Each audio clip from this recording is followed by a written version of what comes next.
News 18 India पर अब वक्त है बाबा बागेश्वर धाम के पंडित धीरेन्द्र शास्त्री जी को बुलाने का। जी हाँ, ये खास कार्यक्रम आज हम यहाँ पर आज उनसे हम सवाल जवाब करेंगे, उनसे बातचीत करेंगे, उनसे हर वो सवाल पूछेंगे जो आजकल सुर्खियों में है। सवाल हिंदू राष्ट्र का जिसकी वो बात करते हैं, सवाल उनके जिस तरह से वो पर्ची निकालते हैं उसका, सवाल उनके जीवन का, सवाल उनके दर्शन का, सवाल उनकी आलोचनाओं का जो हो रही हैं उनके खिलाफ, या उन बातों का जो विवादों में चल रही हैं उनसे जुड़ी हुई सब सवाल करेंगे। उनसे समझेंगे कि वो जो कहते हैं उनके कहने का अर्थ क्या होता है। उनसे समझेंगे कि वो जब कहते हैं हिंदू राष्ट्र की बात या सनातन की बात, तो हिंदू राष्ट्र और सनातन राष्ट्र में अगर फर्क है तो वो फर्क क्या है। वो सब हम आज समझने की कोशिश करेंगे इस कार्यक्रम में। खुद हमारे साथ लाइव जुड़ने वाले हैं बाबा बागेश्वर धाम के पंडित धीरेन्द्र शास्त्री जी। उस कुछ ही वक्त में हम उन्हें बुलाएंगे, तो स्वागत करते हैं बागेश्वर धाम के पंडित धीरेन्द्र शास्त्री जी का।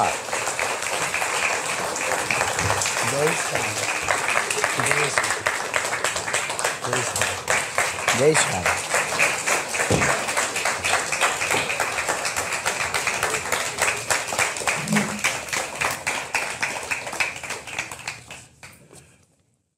सबसे पहले तो आप क्या बुलाना पसंद करते हैं अपने आप को? महाराज जब कोई हमको बाबा कहता है तो अंदर से बड़ा हर्ट होता है। अरे क्यों? हम कोई बाबा नहीं ना, हमने कोई संन्यास लिया है ना, भगवान की कृपा से हम दाढ़ी भी इसीलिए नहीं रखते हैं। अच्छा, कोई हमें बाबा आप बाबा नहीं है? नहीं है।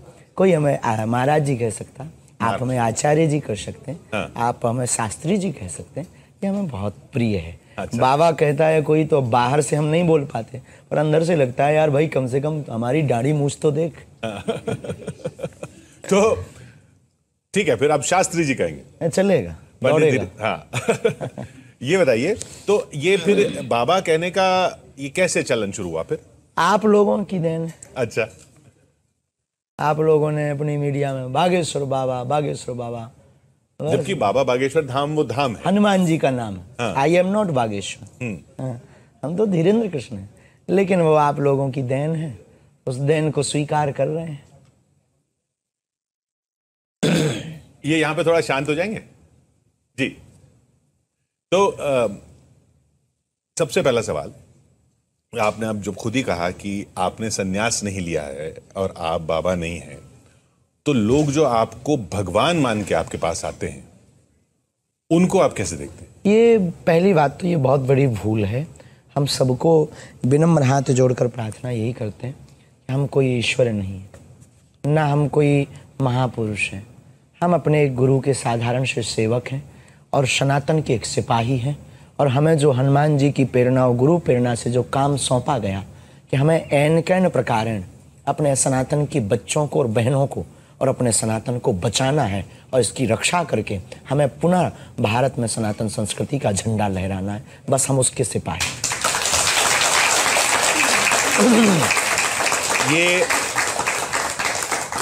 ये बोध आपको कब हुआ? हमारे परंपरा में ये है, 3 पीढ़ियां गुजर गई। हमारे दादा गुरुजी ने 40 वर्ष तक सेवा की बागेश्वर हनुमान जी की, और दादा गुरुजी के भी दादाजी ने की। वो मंदिर हमारी पीढ़ियों दर पीढ़ियां सेवा कर रहा है। आचार्य पुजारी पद पर एक ना एक वहाँ प्रतिष्ठित रहते। हमारी दादाजी के माताजी भी बागेश्वर महादेव की उपासक थी, और तीसरी पीढ़ी में हम हैं वहाँ सेवा में। तो बचपन काल में ही अभाव का जीवन, तो कभी एक बार हमारे दादाजी महापुरुष थे, भगवत प्राप्त, हनुमान जी का साक्षात्कार था। लोग उनके पास उस जमाने में बड़े बड़े IAS IPS ऑफिसर्स बड़ी बड़ी गाड़ियाँ लेकर, एम्बेसडर गाड़ी हमें आज भी याद है, तो जाते थे। तो हम भी अपने गुरुदेव के पास में कुछ अपेक्षाएं लेकर के गए थे कि जीवन बड़ा विचित्र है, आप सबका भला कर रहे हैं और हम पर भी कृपा करो। उन्होंने कहा रात को आओ। ये कब आपकी उम्र कितनी थी? 9-10 साल। 9-10 साल। हाँ, जीवन बड़ा अद्भुत विचित्र था। उन स्थितियों का बयां करना असंभव है। हमें लगता है जीने से। तो रात को हम गए, बस प्रणाम किया और घटना घटनी थी सो घट गई। उस रात में हमारी ज़िंदगी की एक नई शुरुआत हुई। उन्होंने स्नान करवाया, हनुमान चालीसा कुछ प्रयोग करवाए, विधि करवाई। उन विधि को करने के बाद वो बागेश्वर महादेव के मंदिर के पास यहाँ हमारी बाहें पकड़ कर ले गए। और हमारे महापुरुष, गुरु तो गुरु, बहुत 7-8 फीट के थे हमारे दादाजी, और अद्भुत महापुरुष, सिद्ध पुरुष। और बस उसी रात को एक घटना घटती है और वो जा कर के होता है कुछ ऐसी घटना जो टीवी का विषय नहीं है। एक लाइट जैसी होती है, एक लाइट जैसा प्रकाश होता है, और हम भयभीत तो हो ही जाते हैं, बच्चे हैं तो बहुत अति भयभीत हो गए। लेकिन उन्होंने हमारी पीठ थपथपाते हुए कहा, कह दो तुम हमारे हो हम तुम्हारे। और बस हमने कह दिया तुम हमारे और हम तुम्हारे, और काम हो गए। बस उस दिन तो वो तब तक आप जैसे आम बच्चे थे वैसे ही अभी भी आम है, कोई खास नहीं। तो वो खेलना कूदना, स्कूल जाना, हम अभी भी मंचों पर खेल लेते हैं, आप लोगों के साथ खेल रहे हैं। बचपना गया और जिंदगी में बचपना जाना भी नहीं चाहिए। हाँ। ये भी तो एक खेल ही है। खेल रहे हैं। लेकिन वो अब पीछे कुछ ऐसे प्रकरण हुए ना कि अब वो जो आप स्वच्छंद दिखते थे ना 2 साल पहले, हम हमारे ही प्रोग्राम में एक बार आए थे आप, आधी हकीकत आधा फसाना में, तो वो स्वच्छंदता अब क्या कम दिखती है या मेरी गलतफहमी है? नहीं, कुछ सांसारिक वृत्तियों को दृष्टिकोण रखते हुए हमारे द्वारा कुछ ऐसा ना हो जाए जिससे बच्चे गलत कुछ सीख लें। अच्छा, तो बस उस मर्यादा का पालन कर रहे हैं। बाकी हम अपनी मनमौजी में न कल पीछे थे न आज हैं। जब भी मन कर लेता है बैट बॉल उठाकर फिर मनमौजी कर लेते हैं आज। तो ये जो बचपन में जैसे आपने बताया 9 साल की उम्र थी, उसके बाद फिर धाम में आपने बैठना शुरू किया? उसके बाद पहले तो कर्मकांड, रोज जाना बागेश्वर, वही सेवा पूजा करना जो परंपरा थी, वो परंपरा का निर्वहन करना। फिर 2012 के बाद हम परमानेंट वहाँ धाम पर रुके। अच्छा। वहाँ झोपड़ी बनाई, सेवा की। फिर शनिवार वो वही चीज़ें जो दादा गुरुजी करते थे, तो गांव के लोग आते थे, किसी का पेट दर्द कर रहा, किसी की भैंस गुम गई, किसी की बकरी गुम गई। तो अब गांव का काम है, तो आसपास के लोग आते, महाराज जी हमारी भैंस बता दो। हाँ भाई तुम्हारी यहाँ से इतनी दूरी पर है। वो कैसे पता चलता था आपको? ये गुरु कृपा, यही हमारे परिवार पर जो कि दादा गुरुजी के जो दादाजी थे श्री सन्यासी बाबा, जिनका हम जयकारा लगाते हैं, उन्होंने 1.25 करोड़ हनुमान चालीसा का पाठ करके हनुमान जी को प्रकट किया था। तो हनुमान जी ने प्रकट होके कहा था, साक्षात्कार करके कि जाओ इस धाम पर अब जो भी आएगा वो झोली भर कर लेकर जाएगा और तुम्हारे वंश में एक न एक यहाँ सेवा करेगा। तो वो प्राप्ति हुई सन्यासी बाबा को, उन्होंने दी दादा गुरुजी को। दादा गुरुजी ने फिर एक हमारे चाचा जी थे, कुछ दिन वो भी बैठे, अकस्मात उनका शरीर शांत हो गया किसी कारणों से। फिर उसके बाद में फिर दादा गुरुजी ने हमें पकड़ा कि अब तुम सेवा करो। तो ये हमारी कोई नई चीज़ नहीं है, हमारी ये परंपरा में है। लोगों की विचार बताना, लोगों को समाधान देना, ये हमारे वंश में। तो ये कोई जादू नहीं है, कोई सीखी या कोई जादू, ये हमारे वंश की एक परंपरा है। ये अनेक भारत में अनेक जगह है, जैसे उड़ीसा में कोणार्क सूर्य मंदिर के पास एक तामपत्र है। वहाँ हमने लोगों से सुना, हमारे दादाजी ने भी बताया, वहाँ तामपत्र पर लिख कर आता है। वहाँ के आचार्य उस पर लोग अपने प्रश्न रखते हैं और वो तामपत्र पर उकर करके आ जाता है। ये जो हमारे पास परंपरा, ये भी आज की नहीं, महर्षि वाल्मीकि के समय की है। महर्षि वाल्मीकि ने पर्चे पर लिख कर रख दिया था कि आतताई रावण के वध करने के लिए अयोध्या की नगरी में दशरथ नंदन भगवान श्री राम होंगे, केवट का कल्याण करेंगे, सबरी के घर जाएंगे, लंका पार करेंगे, राम सेतु बनाएंगे और रावण का वध करेंगे। जो जो उन्होंने पर्चे पर लिखा वो यथार्थ हुआ। वैसे ही उसी परंपरा का ये दरबार है, जो पर्चे पर लिख जाता वो गुरु कृपा से यथार्थ हो जाता। तो मैं ये जानना चाह रहा हूँ कि अब 9-10 साल का बच्चा है, 11 साल का बच्चा है और वो ये सब बातें कर रहा है। अच्छा, स्कूल भी जाते रहे उसके साथ साथ आप? हाँ, बहुत उपद्रवी रहे। तो स्कूल में फिर बच्चे पूछते होंगे यही सब बच्चे याद है? हाँ, साथ में सहपाठी बताओ कौन सा सब्जेक्ट हो रहा है, गड़बड़। चर्चा कर लेते, भाई तुम्हारे अभी 55% ही बन रही है, थोड़ा और मेहनत करो। पहले बता देते थे आप। हाँ, और कई बार ऐसी नौबत आती थी कि हमारे शिक्षक हमसे कहते थे आप स्कूल मत आया करो। क्यों? हम क्योंकि सभी क्लासें इकट्ठी कर लेते थे। अच्छा। अगर हम 9वीं क्लास में बैठे हैं तो क्या 11वीं, क्या 12वीं, क्या 10वीं, सब इकट्ठे। हाँ भाई देखो महाराज, हाथ हस्तरेखा क्या बता रही। ऐसे चलता रहता। वही शिक्षक कहते थे, वो प्रिंसिपल या प्रोफेसर, प्रिंसिपल होते थे, आप आया मत करो। हम कहते थे सर जी हमारा नाम कट जाएगा। बोले तुम्हारा नहीं कट सकता है, अगर पढ़ लिए होते तो यहाँ ना बैठे होते। लेकिन ठीक है, गुरु कृपा थी। तो क्वेश्चन पेपर पता चल जाता था आपको? नहीं, हमने अपने लिए कभी निजी जीवन के लिए अपनी साधनाओं का और बालाजी की कृपा का, सिद्धि का प्रयोग नहीं किया आज तक नहीं। और कभी किसी के बिना भाव रखे उसके बारे में जानने की कोशिश नहीं की। आपके बारे में हम सिद्धि है तो दुरुपयोग नहीं कर सकते, सिद्धि है, कृपा है तो हम दुरुपयोग नहीं कर सकते। आप भाव रखेंगे तो फिर हमारी मजबूरी है कि जो हमें कृपा है हमें अपने कर्तव्य का पालन करना है। जैसे आपसे कोई क्वेश्चन करे या आपको कोई खबर दे तो आपकी ईमानदारी और कर्तव्य है कि आपको ईमानदारी के साथ, तथ्य के साथ, फैक्ट के साथ उस खबर को दिखाना पड़ेगा, वरना आप चापलूस कहलाएंगे। वैसे ही हमारे पास कोई प्रश्न रखता है तो अगर उत्तर आ रहा तो हम बोलेंगे यस, नहीं आएगा तो नो बोलेंगे, तो मजबूरी है। पर हम पहले से कि हमें इस बारे आदमी के बारे में जान के रखना है, तो ये हमारे प्रोटोकॉल में नहीं और हमारी सिद्धि के प्रोटोकॉल में। कोई आपके पास ऐसा सवाल लेके आता है जो आपको, जो जिसके लिए आपने मना कर दिया हो कि नहीं ये नहीं बताना चाहिए, ये समाज के लिए? बहुत बार आया, 4 से 5 बार। गड़े हुए धन के बारे में। अच्छा। हमारे बगल में एक डिस्ट्रिक्ट है पन्ना। हाँ। पन्ना में हीरा पाया जाता है। तो वहाँ के शुरुआत में तो हमने भी 2-4 खेल किए। जब फिर बाद में गुरुजी ने मना किया कि उचित नहीं है, लोगों को मिल गया, लाइन लगने लगी लंबी, लोग खदानों पर ले जाने लगे, फिर तो आफत होने लगी। कहीं माता जी का सपोर्ट, कहीं मामा जी का सपोर्ट, और उस वक्त तो उतनी व्यवस्थाएं भी हमारी ठीक ठाक नहीं थी, तो कई लोगों को मिल गया, वो प्रचार हो गया। तो फिर हमने, क्या आप बता देते हो हीरा का? हीरा मिल जाता है। हाँ। तो आपने खुद भी ढूंढा अपने लिए? एक बार हम खुद गए थे। अच्छा। वहाँ से छोटे, लेकिन ठीक है, छोटे सम्मान किया था उस भूमि ने हमारा। तो वहाँ से छोटे 15,000 का एक बिका था। हाँ। एक 27,000 रुपए का बिका था। लेकिन फिर गुरुजी ने मना कर दिया था। हम अपनी साधना का प्रयोग अपने लिए नहीं कर सकते, निजी जीवन के लिए नहीं कर सकते। तो वो फिर पूरा जो धन था, लगभग 52-53 हज़ार रुपया, वो हमने उसको बेटी के विवाह में लगाया था। अच्छा। तो डर लगता था गुरुजी से? आज भी माँ बाप से। कई बार पिताजी को देखकर हमें भी लगने लगता है कि सिद्ध पुरुषों के भी बाप होते हैं। डरना चाहिए। प्रत्येक बच्चे को अपने माता पिता और गुरु से तो डरना चाहिए। अच्छा है, भय अगर नहीं होगा और स्वतंत्र होगा तो गलतियां ज्यादा होगी। भय रहेगा और स्वतंत्रता नहीं रहेगी तो गलतियां कम होगी और व्यक्ति सुपरस्टार होगा।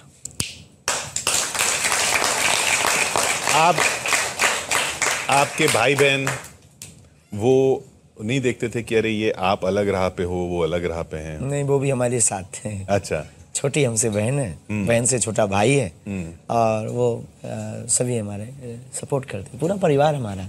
नहीं तो जब बचपन, एक हमारे जीवन में एक नई बात ये रही कि हमें अपने माइंड के साथ साथ ब्रह्मांड का बहुत सपोर्ट मिला। अच्छा। सबका, सबने बहुत स्नेह लुटाया। माँ पिताजी का भी वो बात अलग है, गांव के लोगों का, मास्टर का, शिक्षक का। हम बचपन से ही हमें एक चीज रही, मना नहीं रहा कोई भी चीज। सब लोग सा स्नेह, मतलब इसका हम किसी को धन्यवाद चुका नहीं सकते। परिवार का, ताऊ का, चाचा जी का, सब लोगों ने हमारा, हाँ भाई बड़ो बहुत अच्छा है, जितना उनसे बना हमारा सपोर्ट। फिर ये आपने कहा कि सन्यास नहीं लिया है, तो जो बचपन में जो शौक होते हैं वो आपको भी रहे होंगे कि भाई ये चीज लेनी है, वो चीज लेनी है। इंसान है, अभाव में जीवन रहा, तो बस हमारे सपने तो बहुत छोटे ही रहे। एक छोटा सा मकान माँ के लिए बन जाए। माँ को चलने में दिक्कत होती है, एक छोटी, आज भी माँ बिना गाड़ी के चलती है, कई बार माँ को गाड़ी हो जाए और घर पे भोजन की व्यवस्था ठीक ठाक हो जाए। बस यही सपने रहे हमारे। इन्हीं में जब हमारे जीवन में कुछ बालाजी की खूब कृपा हुई, हमने कथाएं कर। देखो हम एक स्पष्ट आपको मत बता देते हैं पूरी टीवी के माध्यम से, ये सदियों तक रहेगा आपके साथ। धाम के आने वाली दान पात्र की डोनेशन को आप निजी जीवन में खर्च नहीं कर सकते, ये प्रोटोकॉल है साधना का, शक्ति का। तो अब हमें निजी जीवन का खर्च चलाना है तो हम बहुत स्पष्ट मत से बता रहे हैं। हमारे माँ बाबूजी हैं, हमें भी वस्त्र लेना, कभी कभी मन होता है कभी वृंदावन जाना, कभी काशी जाना, कभी माँ बाबू को भी, पिताजी को भी तीर्थ ले जाना, उसके लिए हम कथाएं करते हैं। तो हमें जो दक्षिणा मिलती है उससे हम अपने परिवार का और खुद का, स्वयं का भी भरण पोषण करते हैं। आचार्य और लोग तो अब देखते हैं कि आप महंगी महंगी गाड़ियों में घूम रहे हैं, बड़ी बड़ी गाड़ियों में अपनी खुद की नहीं होती, आप वो RTI लगा लीजिए। लोग आते हैं, आप आए, आपने ये कुर्सी बैठा दी, अब जो देखने वाले हैं वो यही समझेंगे बाबा जी देखो क्या VIP कुर्सी पर आते हैं श्रद्धा से, गुरुजी इस पर बैठो। तो अब किसी की श्रद्धा को कौन मात? आपको निजी इच्छा नहीं हुई कभी इन चीजों की? नहीं नहीं, ऐसा भी नहीं है। हाँ, ऐसा भी नहीं ऐसा भी नहीं है कि निजी इच्छा नहीं हुई। आ जाए तो कौन छोड़े साहब। अगर आप भी एक आध गाड़ी अगर रखो अभी बाहर तो ट्रांसफर की तैयारी करो। नाम आपको चाहिए हो तो हम बता देंगे। तो यानी कि और अच्छा वस्त्र वगैरह भी अब आप तो ये खड़ाऊ पहनते हैं? वस्त्र हमारे सादा रहे, कोई कभी कभी विचित्र वस्त्र ले आता है, पहन लेते हैं। वस्त्रों का हमारा कोई शौक, जो मिल गया वही। कई बार तो हम कंबल पहन लेते हैं। अच्छा, वस्त्रों का कोई शौक नहीं, जो जिसने दे दिया। ये जो जीन्स टी शर्ट वगैरह ये, अरे साहब छोड़ो, क्यों? ये पाश्चात्य संस्कृति की ओर ले जाता है। हमें सनातनीय संस्कृति का प्रचार करना है और हमारा सपना भी है। और हमें लगता है कि आप जीन्स पैंट टी शर्ट में 1 लाख लोगों को खड़ा कर दीजिए, एक धोती कुर्ता में खड़ा कर दीजिए, तुम्हारे 1 लाख की जींस को कोई नहीं देखेगा, 40 रुपया की धोती पर सबकी नजर रहेगी। आजकल तो अच्छा है कि ये मुद्दा भी चल रहा है कि कुछ मंदिरों में कहा जा रहा है कि नहीं आप वस्त्र जो हैं इस तरह के ना पहन के आइए। भारतीय वेशभूषा होनी चाहिए मंदिरों में, ये तो होना ही चाहिए भाई। आप स्कूल की शिक्षा के लिए ड्रेस कोड लागू है। स्कूल में आपको जाना है तो ड्रेस पहनना अनिवार्य है। आपके स्टूडियो में आने के लिए प्रोटोकॉल लागू है कि आपको कैमरा के सामने माइक लगाना पड़ेगा और फिर उसके बाद आपको बैठना पड़ेगा। तो मंदिरों में परमात्मा के सामने स्वच्छ पवित्र वस्त्र, जो हमारी भारतीय संस्कृति, जिन वस्त्रों की सुरक्षा और रक्षा के लिए हमारे पूर्वजों ने अपने प्राण तक त्याग दिए, उनको पहनने में शर्म कैसी? नहीं, अगर शर्म ना होगी, लेकिन पैंट शर्ट में कोई जा रहा है तो जा रहा तो बुराई नहीं, कोशिश करनी चाहिए। क्योंकि कुछ कथावाचक की और वो सब भी वो कहने लगे कि इससे तो लोग भगवान से दूर हो जाएंगे अगर इतने सारे नियम कायदे लग जाएंगे भगवान के घर पे। सब जगह नहीं है, पर कोई मंदिर का ऐसे प्रोटोकॉल्स होते हैं, नियम होते हैं भाई। अगर आपको वहां साधना करनी, अगर आपको अनुष्ठान करना है तो आपको पहन के जाए, बाकी तो ठीक है, कोशिश कीजिए। कोशिश नहीं हो पाती है तो बात अलग है, मजबूरी का नाम ठीक ही है। ये बताइए, आपने कहा ये पैसा अपने लिए नहीं चाहिए, वो नहीं चाहिए, लेकिन अब हम सुन रहे हैं कि कुछ लोग फोन कर रहे हैं आपके नाम पे, आपसे बात करा देंगे, 1100 रुपए दीजिए आपसे बात करा देंगे, ये सब चल रहा है। वो पैसा कहाँ जाता है फिर? ये दुर्भाग्य है हमारे जीवन का कि हमारे नाम से बहुत ज्यादा फ्रॉडगिरी की जाती है। ये फ्रॉड है बहुत बड़ा। आपकी तरफ से कोई फोन नहीं जाता? हमारे धाम से तो कोई फोन जाता नहीं, हम लोग उठा ही नहीं पाते हैं, जाना तो दूर की बात है।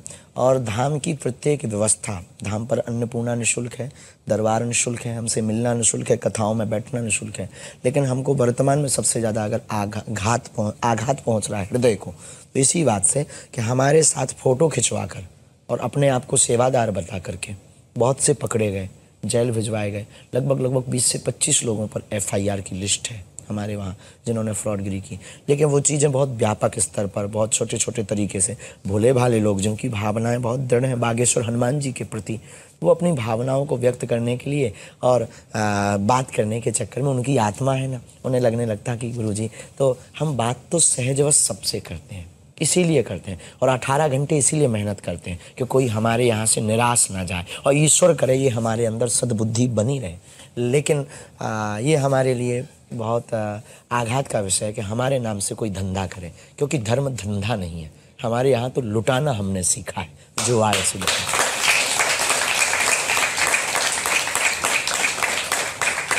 ये आपने अच्छी बात कही कि धर्म धंधा नहीं है, ये भी जाना चाहिए लोगों में। लेकिन जैसे आप अपनी प्रवचन में भी कहते हैं कि हनुमान जी जो हैं उनसे बड़ा मैनेजमेंट गुरु कोई नहीं। हमें तो आप भी अच्छे मैनेजमेंट गुरु लगते हैं, मार्केटिंग गुरु तो लगते ही हैं, आपकी मार्केटिंग बहुत बढ़िया हुई है। बाय।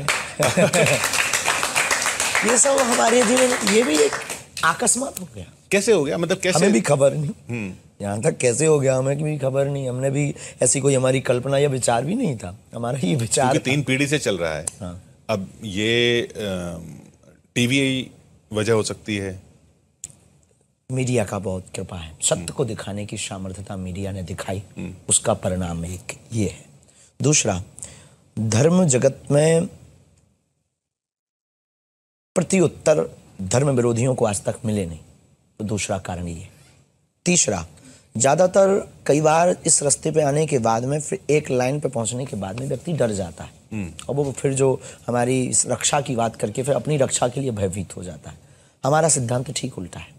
चौथी बात, हमको एक ऑफिसर ने पूछा कि बहुत बड़े यहीं के, कि आप भारत में करना क्या चाह रहे? कल बरसात हो रही थी तो लोग छाता लगाकर कथा सुन रहे थे और वो भगा रहे थे, वो भाग नहीं रहे थे। एक ऑफिसर बहुत बड़े लेवल का आता है, वो हमको अकेले में पूछता है कान में कि आप गुरुजी इतना बताओ कि भारत में आप करना क्या चाह रहे? हमने कहा हम भारत में धर्म विरोधियों की दुकान बंद करवाना चाह रहे। हम भारत में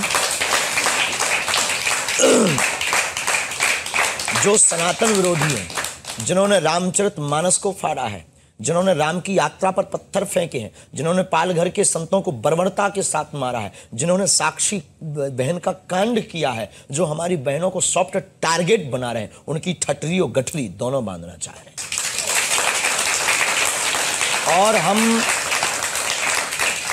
भारत के युवाओं को जगाकर रहेंगे, जगाकर मानेंगे, चाहे उसके लिए हमें अपने प्राणों का बलिदान देना पड़े। हमारा और कोई सपना नहीं, ना हमें कोई बहुत बड़ा धर्म गुरु बनना है, ना हमें कोई आचार्य बनना है, ना हमें कोई बहुत बड़ा आध्यात्मिक लीडर बनना है। हमको तो सिर्फ और सिर्फ एक सनातन का सिपाही बनना है। और कोई हमको जब तक मिटाने की कोशिश करेगा तब तक हम घर घर धीरेन्द्र कृष्ण करवा देंगे। तो नहीं, वो ये भी कहते हैं ना कि ये इससे पहले तो आप कथा की बात करते थे और पर्ची की बात करते थे। पहले भी यही करते थे, बस आप लोगों ने रिकॉर्ड नहीं किया।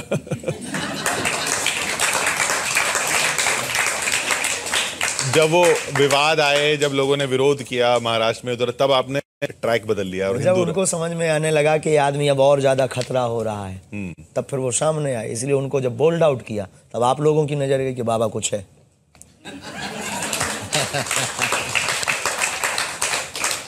अच्छा, लेकिन अब युवाओं को जगाना है तो देश में तो सिर्फ हिंदू युवा नहीं है ना, सारे युवाओं को जगाइए। नहीं तो हम तो मुसलमानों को भी जगाना चाह रहे हैं। आओ पढ़ो हनुमान चालीसा।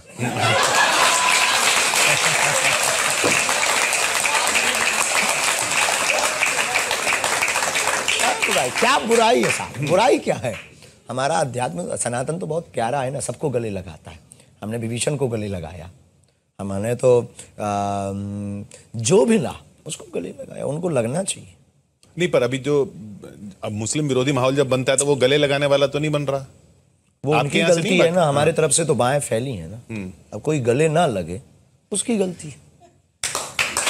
ये आप जब कहते हैं हिंदू राष्ट्र, आप कहते हैं कि हिंदू राष्ट्र बनाएंगे, तो बाकी धर्मों के लोगों राष्ट्र तो है और हमें कागजों पर नहीं चाहिए। कागजों पर तो कल घोषित हो जाए। हमें भारत के 125 करोड़ हिंदुओं के दिलों में हिंदू राष्ट्र चाहिए। और आप कहोगे हाउ गेट पॉसिबल, ये कैसे पॉसिबल है? हम यात्राएं करके, कथाएं करके, जगाकर, संकल्प दिलाकर और अपने आप को खफा कर मना करके ही माने। एक दिन आप भी इसी कुर्सी पर बैठे बैठे कहेंगे। ये बताइए, ये तो और बाकी के जो 25-30 करोड़ हैं दूसरे धर्मों के, नहीं उनको भी स्वागत है। हम उनके विरोध में थोड़ी हैं। आप उनके विरोध में नहीं है? हम उनके आप मुसलमानों के विरोध में नहीं है। हिंदू राष्ट्र का मतलब बार बार हिंदू मुसलमान लड़ाना बंद कर हो जाएगा। हिंदू राष्ट्र का मतलब सामाजिक समरसता, हिंदू राष्ट्र का मतलब सनातन एकता, हिंदू राष्ट्र का मतलब राम राज्य की स्थापना, जिसमें धोबी को स्थान भी, जो भगवान राम का विरोध कर रहा था एक विशेष जाति से, धोबी जाति से, वो भगवान का विरोध कर रहा था, फिर भी भगवान राम ने कुछ नहीं कहा। उसको जगह दी। तो हिंदू राष्ट्र का मतलब सामाजिक समरसता, सौहार्दता, एकता। हिंदू राष्ट्र का मतलब दिलों में अपने राम के प्रति सम्मान जगे और राम की यात्रा पर पत्थर फेंकने वालों को गठरी और ठठरी दोनों बंधे। रामचरितमानस जलाने वालों की गठरी और ठठरी दोनों बड़े। सख्त कानून होवे और रामचरितमानस राष्ट्रीय ग्रंथ घोषित होवे। ये हिंदू। अब इससे हमें तो नहीं लगता कि इससे दूसरे मजहब के लोगों को, और सच बताएं, पता नहीं आपकी टीवी पर ऐसे जवाब क्यों आते होंगे, हमारे साथ तो मुसलमान भाई हैं। आपके बचपन में भी दोस्त थे मुसलमान? बस अभी भी हैं और हमारा सपोर्ट कर रहे हैं मुसलमान भाई। एक टीकमगढ़ के भाई का इतना वीडियो चला है, उसने वीडियो टीवी पर बोला आई सपोर्ट। कटनी के यूथ मुसलमान संघ कमेटी होती कोई उनकी, उन्होंने सपोर्ट में एसपी को, वो जो भी होता है, उन्होंने ज्ञापन दिया कि ठीक कह रहे हैं गुरुजी, आखिर हम लोग कब तक लड़ेंगे? राष्ट्र के उत्थान की बात कब सोचेंगे? इस देश में केवल हिंदू मुसलमान मुद्दा है आपकी टीवी पर। आपकी टीवी पर कब तक ये बेरोजगारी का मुद्दा दिन रात नहीं चलेगा? पानी के संकट बुंदेलखंड में है, ये कब तक नहीं आप लोग उठाओगे? हमारे युवा भटक रहे हैं, अटक रहे हैं। इन युवाओं को रोजगार की स्थितियां की न्यूजें कब तक चलेंगी? केवल हिंदू मुसलमान। इसलिए एक काम करो, हिंदू राष्ट्र बनाओ, अब फिर बात करो बेरोजगारी मिटाने की। तो आपकी इतनी सभाएं होती हैं, आप बेरोजगारी की बात कीजिए, आप पानी की बात हम नेता नहीं है, हम मीडिया नहीं है, हाँ। हम सरकार नहीं है, हम तंत्र नहीं, हम तो प्रजा है। सो ले भैया बैठे दो। I am not politician. फिर कल के दिन आप ब्रेकिंग न्यूज चलाओगे, बाबा जो है राजनीतिक की बातें करने लगे। हम तो केवल बात यथार्थ बता रहे हैं, क्योंकि देखो बुरा मत माना, आप हमारे अपने हैं। तो ये टीवी भी हमारे सब चैनल्स, जितने भी चैनल्स हैं, सबको साधुवाद। लेकिन इस राष्ट्र में ये भी एक मुद्दा है। बुंदेलखंड में पानी की दिक्कत, बुंदेलखंड में उपचार नहीं है, हमारे बुंदेलखंड में हॉस्पिटल्स ठीक नहीं है, हमारे बुंदेलखंड में हॉस्पिटलों की दिक्कत है। हमारे यहाँ पर कोई भी अगर एक्सीडेंटल हो जाए तो ट्रॉमा सेंटर नहीं है, 300 किलोमीटर दूर हमें झांसी और ग्वालियर जाना पड़ता। इस पर दृष्टि कब जाएगी? कब जाएगी? इतने सारे नेता आते हैं आपके पास, हर हम पार्टी किसी को बोलते नहीं, उनको बोलिए। हम नहीं बोलते। अच्छा, वो आपके पास इसलिए नहीं आ रहे कि आपके पास लोग आते हैं तो उनको समर्थन आपके जरिए मिल जाएगा? वो उनका ध्येय है, हमारा ध्येय। हम किसी से अपेक्षा नहीं रखें। हम तो अपने हनुमान जी के अलावा और इन लोगों से अपेक्षा रख लेंगे, उनसे कोई अपेक्षा नहीं। संविधान में तो लोगों का प्रतिनिधित्व चुनाव के जरिए होता है, वही एक बैलेट है तरीका जिसे समर्थन हासिल करने का। तो आपके मन में यह ख्याल नहीं आता? बिल्कुल भी नहीं कि चुनाव लड़ा जाए। बिल्कुल भी नहीं। लड़वाया करोड़ों का अध्यात्म 10 रुपया में बेच देंगे। आप क्या बात करते हो? अध्यात्म करोड़ों का है साहब, 10 रुपए में आप, मैं जो भी पुराने नोट में, टैप से चिपके हुए नोट में आप बेचना चाहे। नो। पर जो नेता अपना काम कर रहे हैं वो भी तो करना चाहिए, साधुवाद है। राजपीठ और व्यासपीठ दोनों प्राचीन पीठ है, और धर्म से राजनीति चलती है, राजनीति से धर्म नहीं चलता है। धर्म की आचार संहिता के नीचे राजपीठ है, और जो राज सत्ता पर अधिष्ठात्र है, बैठा हुआ व्यक्ति, धर्म सत्ता के साथ मिलकर के चलता है, वही राज सत्ता श्रेष्ठ, श्रेयस्कर और बहुत अच्छी मानी जाती है।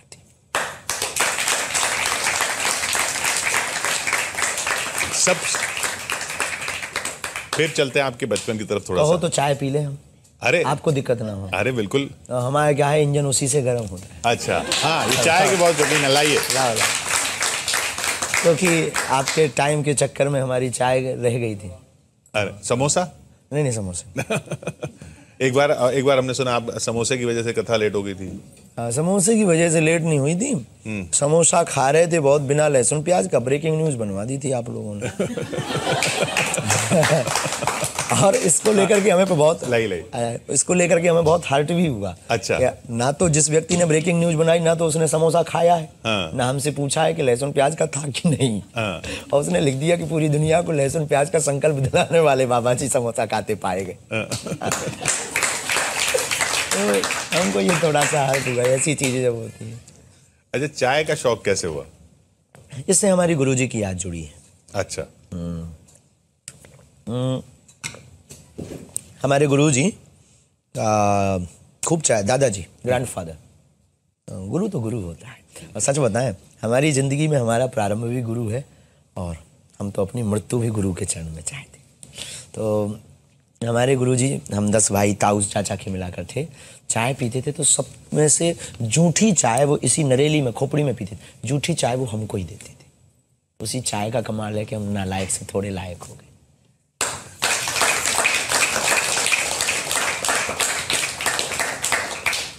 ये शैतानियां बचपन में आप करते थे?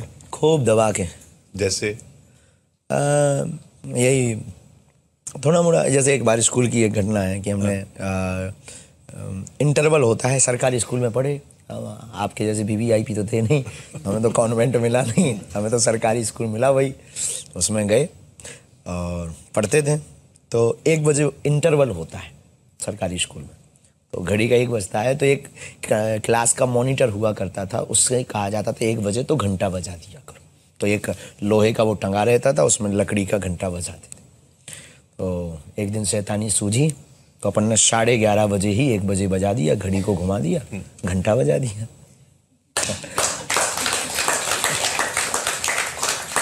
पकड़े गए। खैर बच्चों को ये करना नहीं चाहिए, ये हमसे सीख ना ले, गलती थी, आज पछता रहे। आप पछताते हैं कि स्कूल करते, पढ़ते, ग्रेजुएट होते, कुछ नौकरी करते? बिल्कुल भी नहीं। बचपन में सपने कैसे थे? जो आज कर रहे हैं वही सपने थे। अच्छा।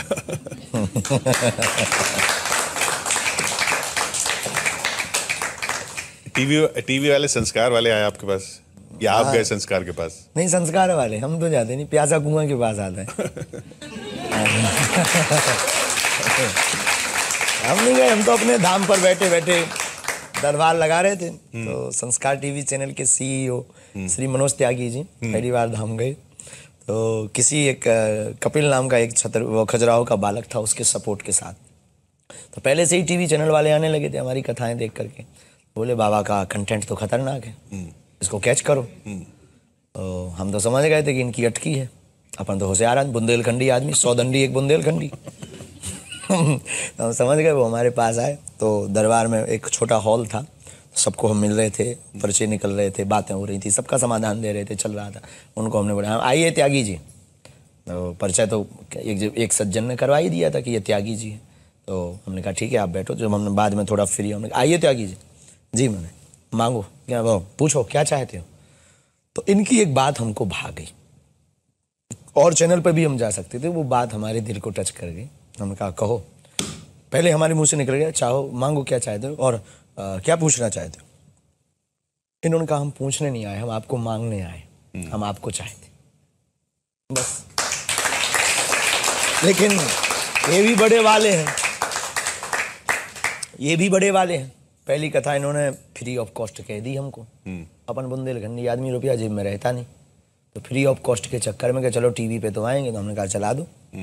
शुभ टीवी चैनल पर नागपुर की कथा बहुत पहले हुई थी, एक उमरेड जगह है, उमरेड में कथा हुई थी।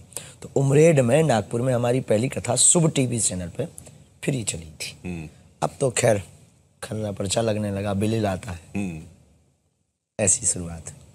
तो अब आप कैसे ये कमाई कैसे होती है? नहीं, हम नहीं देते हैं, जो कथा करवाता है वो देता है। वो देता है, हमारा कोई मतलब ही नहीं। अपने राम जी को तो दक्षिणा मिलती है, बस दक्षिणा से काम है। बाकी टीवी का, इससे लाखों लोगों को घर बैठे लाभ मिल जाता। डॉम, पंडाल, टेंट, एलईडी, भोजन, इसका खर्चा है। और लोग बहुत आते हैं, पागल ही पागल, वो आना भी चाहिए, 2 मिनट सही सामने गुजारें। तो जो हमें लगता है जो सामने रस है ना, वो टीवी पे रस नहीं। आप जो एनर्जी पा रहे हैं या हम आपसे पा रहे हैं, वो टीवी पे घर बैठे हुए लोग नहीं पा रहे। तो भी करोड़ों का खर्च हो जाता है। हो जाता है, ठीक है, लेकिन हमारे एक है, कई लोग कहते हैं कि आप बड़े लोगों को कथा क्यों देते हैं। हम तो आदिवासियों के बीच में भी करते हैं, धाम की तरफ से भी करते हैं। लेकिन इससे हमें एक फ़ायदा है कि ये जितने भी वीवीआईपी है ना, ये कम से कम खर्चा करते हैं ना, तो हमें इन सामान्य लोगों से मिलने का एक मौका मिल जाता। और जो हमारा काम है वो हो जाता, क्योंकि ये बेचारे धाम पहुंच नहीं सकते, और धाम जाते हैं तो भीड़। यहाँ कई लोग ऐसे बैठे हैं जो कई बार गए लेकिन मिल नहीं पाए, तो करें क्या। तो उन तक हम कैसे जाएं। तो हमने एक रास्ता सोच लिया, कथा करेंगे, वीआईपी को 10 मिनट टाइम देंगे ताकि उसे लगे कि हम वीआईपी, तो बस 10 मिनट टाइम देंगे, हाँ भाई खुश रहो, कल्याण हो, बस उसे बढ़िया आशीर्वाद दिया, बढ़िया उसे समाधान दिया, गुरुदेव आज्ञा करो, कुछ नहीं बेटा, सेवा करो। अब सेवा करेगा, धाम पे करेगा तो क्या करेगा, 2-4 लाख खर्चा करेगा, और धाम हमारा बड़ा। हम बहुत उल्टे आदमी, आश्रम बढ़ाने का नहीं सोचते, धाम बनाने का नहीं सोचते, हम अपनी ज़िंदगी में कुछ पाने का नहीं सोचते। हमारा ध्येय है सिर्फ सनातन, जो हम एक सिंबल है हमारा, जिसको लेकर के तो हम उनको कहते हैं ठीक है तुम ये करो। उस करने के बहाने रोज़ 10 मिनट उसको देते हैं, बाकी 18 घंटे जो हमारी गुरु कृपा है उस गुरु कृपा को इन लोगों में बांट देते हैं। बाढ़ में गया ये भी खुश और हमारा काम भी हो रहा है। तो विदेश भी बुलाया आपको? अंग्रेजों के पास गए थे, ठटरी बांध रहे। अभी फिर से जा रहे हैं। अभी कहाँ? यूके फिर से 3री बार। अच्छा। फिर मॉरिशस, फिर नेपाल, 3 जगह कथाएं हैं, जा रहे हैं। अमेरिका वाले भी बुला रहे हैं, सब जगह जगह बुला रहे हैं, जहाँ जहाँ बुलाएंगे जाएंगे, क्या दिक्कत है? वहाँ अच्छा लगता है? विदेश की दृष्टि पूरी दुनिया, जो हमने वहाँ जाके ऑब्जर्व किया, विदेश की दृष्टि पूरी दुनिया पर व्यापार की नज़र होती है, भारत के लोगों की दृष्टि पूरी दुनिया पर परिवार की दृष्टि होती है। और हमें अनुबंध पसंद नहीं, कोई वो कॉन्ट्रैक्ट कहते, क्या कहते हैं, कॉन्ट्रैक्ट, वो बिल्कुल भी पसंद नहीं। अनुबंध में बिल्कुल, हम बहुत स्वच्छंद आदमी हैं, स्वतंत्र आदमी हैं, हम किसी भी प्रकार के अनुबंध में नहीं रह पाते, मनमौजी आदमी है, जो मन में है। प्लेन में पहली बार कब चढ़े? प्लेन में पहली बार हेलीकॉप्टर पे चढ़े थे, चाका से केदारनाथ गए थे।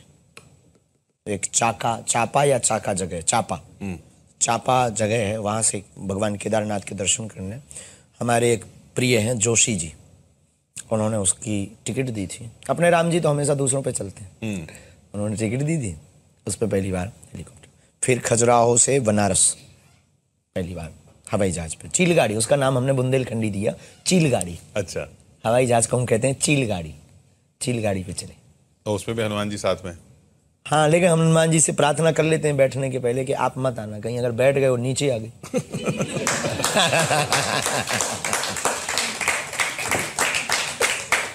हम कहते थे वहीं उतर के मिलना, अभी हम जान। फिल्में वगैरह देखते हैं आप? ऐसे ही कभी नहीं, इतना समय नहीं, 18-19 घंटे सेवा में रहना, सोने को तो टाइम नहीं मिलता, गाड़ी में सोते हैं, कभी गाड़ियों में सोना, कभी कल तो सोफा पे जिसके यहाँ गए थे वो बढ़िया स्वागत कर रहा था, आरती कर रहा था, और 2 मिनट के लिए हम टुम हो गए, कब 30 मिनट हो गए पता ही नहीं लगा, सब बैठे रहे, जब सबने जयकारा लगाए तब फिर नींद खुली, तो सोने का तो ऐसे कुछ नहीं। लेकिन कश्मीर फिल्म फाइल्स हमने देखी। कश्मीर फाइल्स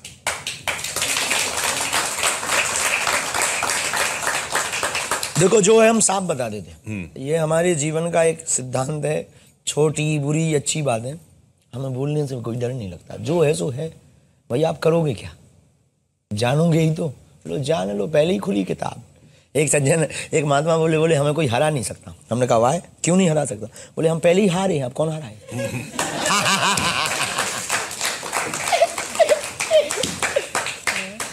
तो और फिर फिल्म में एक्टर कौन पसंदीदा आपका? कोई नहीं? कोई हीरोइन? अरे भगवान, तो आपने तो कहा आपने संन्यास नहीं लिया है, तो रानी लक्ष्मीबाई। अच्छा, वो तो ऐतिहासिक ये अभी आजकल चल रहा है यूनिफॉर्म सिविल कोड, यूसीसी, समान नागरिक हाँ, कानून संघ, सही है, होना चाहिए, होना चाहिए, जरूरी है। जब एक देश है, तुम्हारे लिए अलग लॉ क्यों? और भाई इसमें बुराई क्या है? तुम्हारे ऊपर अत्याचार जो हमारे साथ होगा वो तुम्हारे साथ होगा, नहीं होना भी चाहिए, क्या बुराई है? अच्छा, यही तो हिंदू राष्ट्र की कल्पना है। वही कहते हैं ओवैसी साहब की ये हिंदू कानून ही हम पे लगा देंगे इस बहाने। अरे यार, तो वो खुद अपने पूर्वजों को देख लें साहब, सब हिंदू ही तो हैं। आप धर्म परिवर्तन के खिलाफ कहते हैं, लेकिन आप जो करा रहे हैं वो धर्म परिवर्तन नहीं है, आप घर भी वापसी तो है। वो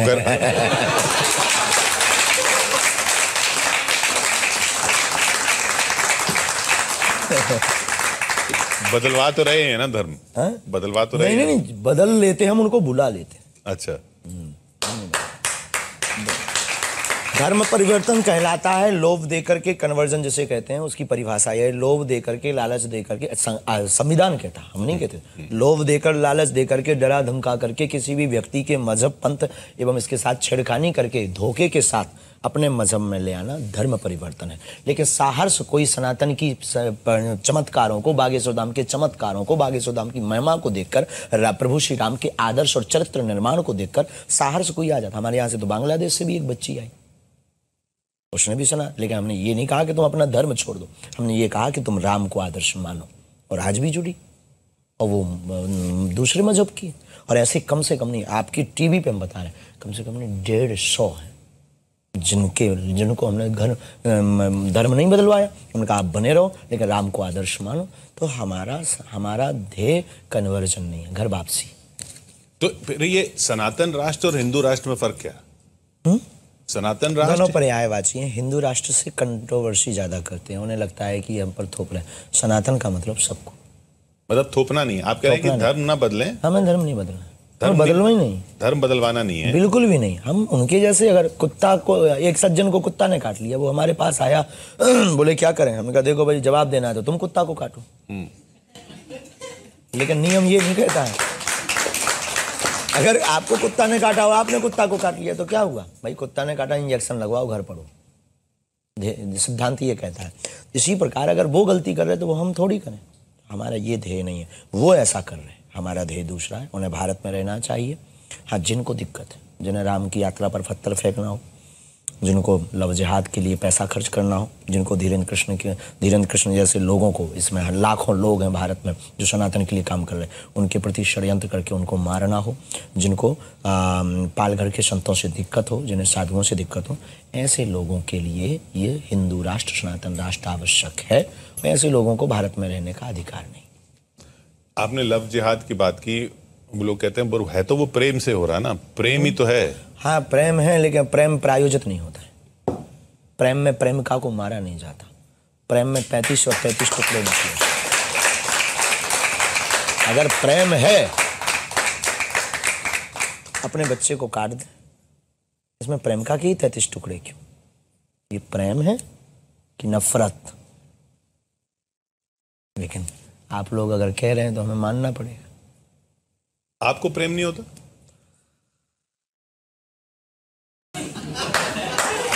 माँ से प्रेम हुआ हमें, अपने गुरुदेव से हमें प्रेम हुआ, और हमको सच बता दें प्रेम नहीं होता है। क्योंकि व्यक्ति दो जगह से बोलता है, यहाँ से और यहाँ से। आगे के लोग हमारे पास वो वाईफाई सिग्नल है, वो झूठ बोलता है, हम पकड़ लेते हैं। इसलिए हमें घृणा बहुत जल्दी हो जाती, इसलिए स्नेह बहुत कम होता है। हम तो एक दिन हंस रहे थे अपनी माँ के साथ में, हमारी माँ चर्चा कर रही थी कि ऐसी होती है माँ। अभी बहुत दिन बाद मिले थे माँ को, माँ बोली कि बेटा आप बहुत दिन हो गया, बातें बनाते बनाते अब शादी करनी है। हमने कहा माँ टिकेगा कौन? बोले मतलब? हमने कहा उसे झूठ बोलना है, हमें पर्चा पकड़ा देना है।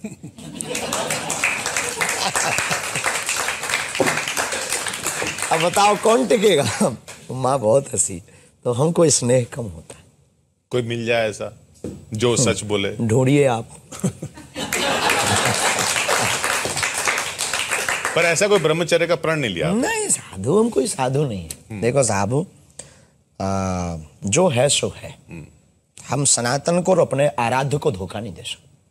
आप झूठ बोलकर टीवी पर बहुत साफ पवित्र बनकर ऑडियंस को आप धोखा दे सकते हो, ईश्वर को नहीं।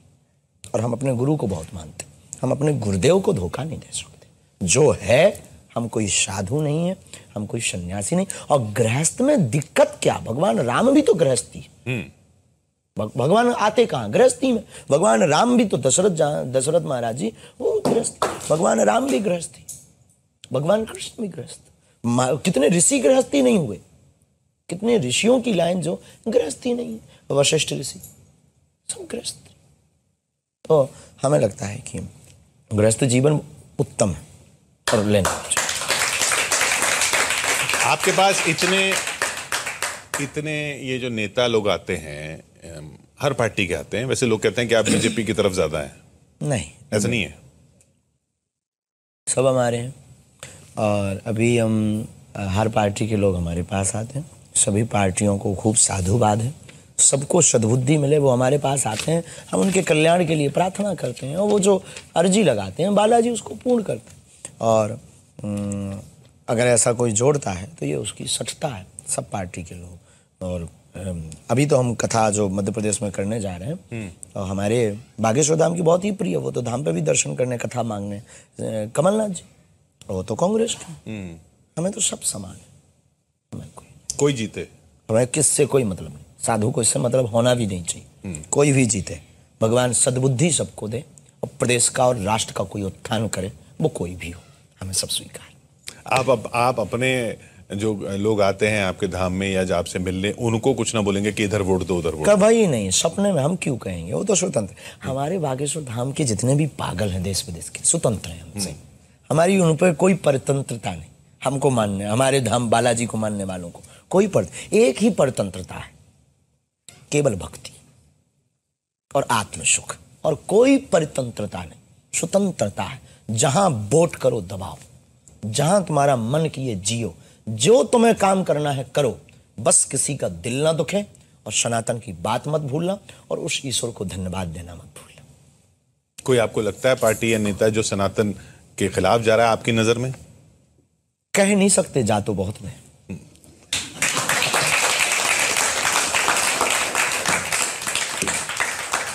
कह देंगे कल ही बोरिया बिस्तर बंध जाएगा, तो अभी मौका है, समय आएगा अपना भी।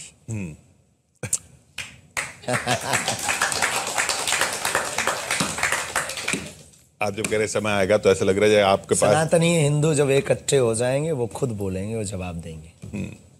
इस भारत में रहना होगा तो सीताराम कहना होगा। ये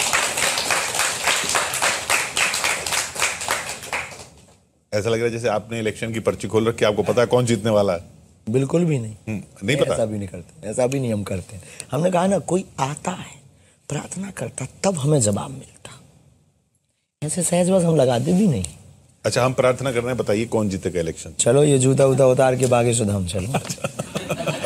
और ये नारियल बांधना, 21 परिक्रमा लगाना, 5 पाठ हनुमान चालीसा के करना, फिर लाइन से नंबर से आ जाना आप अंदर। हम बता देंगे, ना बताएं तो हमारा नाम मिटा देना। तो कोई ओपिनियन पोल, कोई सर्वे की जरूरत नहीं है, सब पता चल जाएगा। देखो ये संकेत में पता है, ऐसा नहीं है। अच्छा, शक्तियां जो देंगी संकेत देती, संकेतात्मक। कर्म आगे चलता, भाग्य पीछे चलता। जैसा कर्म करोगे वैसा भाग्य लिखेगा। वर्तमान परिस्थिति को दृष्टिकोण रखते हुए शक्तियों का जो देखो, शक्तियों की जो दृष्टि होती है वो होती है ड्रॉन आई, ऊपर की आइस। हम लोग देख पाते हैं अपने लेवल का, और शक्तियां देखती हैं ऊपर से, तो उन्हें अगल बगल भी दिखाई देता है कि बगल में किसका मकान है, कहाँ नदी है, कहाँ ये एक्सीडेंट हो सकता है इसका, कहाँ पर ये सफलता पा सकता है और रास्ता कहाँ भटक सकता है। तो वो उस दृष्टि से लिखवाती हैं, वो उस पर जो चलता है। तो ओपिनियन पोल की भी ज़रूरत है, देश में कानून की भी ज़रूरत है, पुलिस की भी। ऐसा कुछ होता तो थाने बंद करवा करके हम ही अपने थाने ना खोलते। तो सब कुछ जरूरी, ये तब के लिए है जब हर जगह से हाथ खड़े हो जाए, तब आप फिर अध्यात्म की ओर, हमारी जो अदृश्य साधना है उस साधना के बालाजी के पास आइए और समाधान पाइए। अब एक व्यक्ति हमारे पास है, बोले चाबी गुम गई, ये कोई बेहूदी बात? अब हनुमान जी तुम्हारी चाबी ढूंढेंगे? हनुमान जी को सिर्फ इतना ही काम बचा है कि चाबी ढूंढे कि किस कोने में डली यार। इन सबके लिए परेशान भी नहीं करना चाहिए, बहुत बड़ा विषय हो तब शक्ति इसके लिए है, और वो इतने फ्री भी नहीं, समझ गया? तो ओपिनियन पोल से अगर काम चले तो चला लेना, जब ना चले तो दरवाजे 24/7 हाउस खुले हुए, चले आइए। तो अंत में शास्त्री जी, क्या जब आप इतनी जगह चले गए, इतने लोगों से मिल लिए, इतने लोगों को देखते हैं रोज, दुख किस चीज को देख के होता है?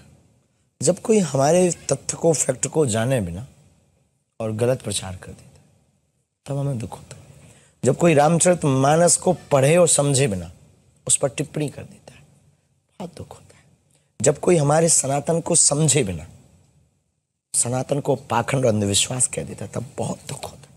जब कोई हमें निजी जीवन में समझे बिना और हमको औरों से तौल और तुलना कर देता है, बहुत दुख होता है।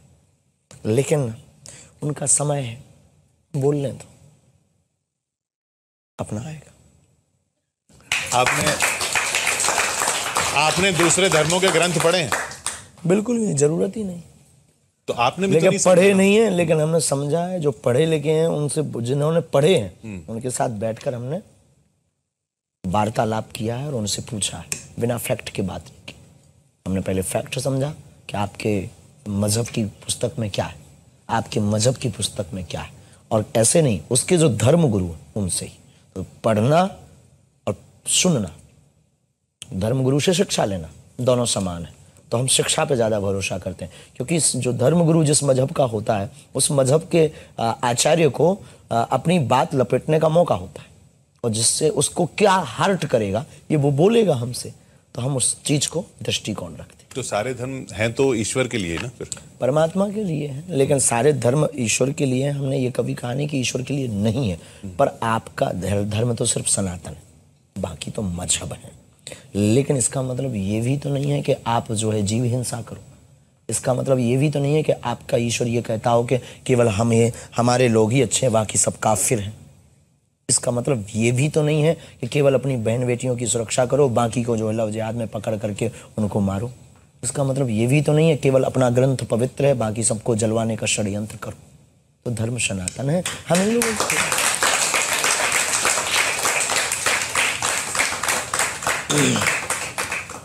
पंडित जी, उम्मीद की अब जो बात हुई है और यहाँ जो बात हुई है वो ऐसी नहीं हुई जिससे आपको दुख पहुंचाओ या बिल्कुल आपके... नहीं। आज हमें बहुत मजा आया, आपका स्वभाव और आपके प्रश्न करने के तरीका। हमको अभी तक के इंटरव्यू में एक नई यूनिक इंटरव्यू थोड़ा सा लगा डिफरेंट, कि जिन्होंने मीडिया लाइन के साथ साथ एक जो होता ना, बहुत अच्छे तरीके से भावना।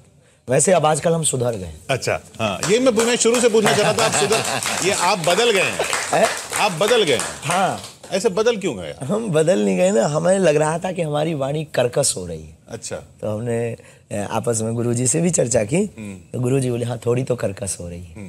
तो हम अपने लोगों को दुख ना पहुंचाए। हम कई बार ना अपने लोगों की ठटरी बांट देते उसको अपने लोगों को दुख ना हो। थोड़ा कंट्रोल कर लिया। नहीं, अपने कंट्रोल तो नहीं है, विस्फोट आदमी।